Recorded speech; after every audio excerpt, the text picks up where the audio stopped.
Recently I had a blank canvas and a desire to paint, so I was thinking about what I wanted to do. And I was out on Wikimedia Commons looking at different images, and I came across a black and white picture from 1889. And I thought it was interesting. I was drawn to the two people in the picture, so I selected that. And then when I started researching the picture a little bit, it was kind of a fascinating story. So in this video, I want to talk a little bit about the story and then step through the process of completing the painting based on that picture. So first things first, here's the picture that I selected, and again, this is from 1889. The photographer was Tancrede Dumas. Not sure how well I did on that French pronunciation, but I tried. And it depicts two people, and when I was researching a little bit, the story goes that these were two friends in the late 19th century. One was Samir, one was Muhammad, one was blind, and one was paralyzed. And so they were reliant on each other to offset their own disabilities. So the blind man relied on the paralyzed man for vision, and then the paralyzed man relied on the blind man for mobility. Each of them on their own would have been prevented from navigating the city and completing their basic tasks. Together, they could accomplish those things. And then according to the story, when the paralyzed man died, then the blind man cried for 7 days because he felt like he'd lost his dear friend, and it was basically the death of his eyes. I don't know if any of that's true, but that's what I could find on these two people.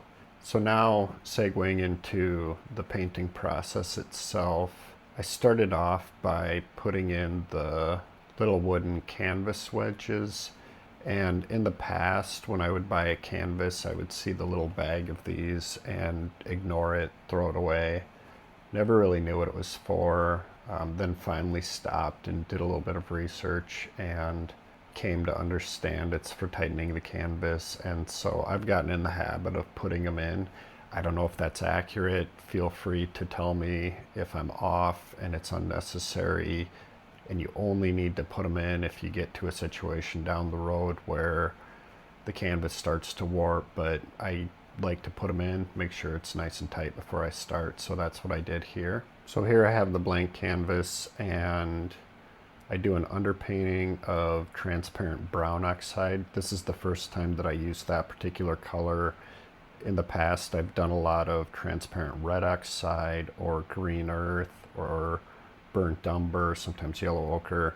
So anyways, I tried this new color, and for this one I wanted to try to be accurate. So I did a grid with two lines going each way, and here you can see it in the original photo. But when I did the underpainting, I could no longer see the line. So that's where you can see that I was trying to get out a ruler and figure out where I had some of these lines, and then I tried to make some dots where they met or use paint to try to add the lines back. That wasn't the plan, but that's what I get for trying a different color for the underpainting and not making my initial grid dark enough. Then my next step was to try to just roughly and approximately get the figures outlined. Once that was done, then I think on the next session, I tried to scrutinize that compared to the original photo, and I could tell some things were off. I could tell that the man on the left wasn't forward enough, so I made some corrections, moved his face. I could see that the paralyzed man's legs were in the wrong spot, so shifted those over a little bit, and then made some other slight adjustments. Then for the next session, I wanted to start just filling in the figures with some different colors, knowing that I could adjust it later if needed. At this point, I was just hoping to try to make it start to look a little bit more three-dimensional. And when I mentioned sessions, I had to do this one about an hour at a time over the course of, I think, 5 or 6 sessions. Then as we drift into some of the last sessions, I wasn't making major changes. I was a little bit more focused on detail and using smaller brushes and trying to emphasize the values a little bit more.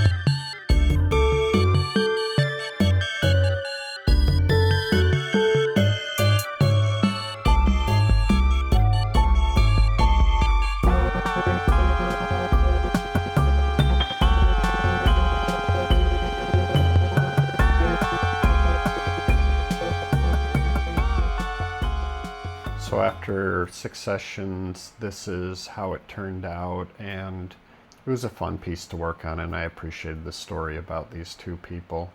If you made it this far in the video, I really appreciate it, and more to come soon.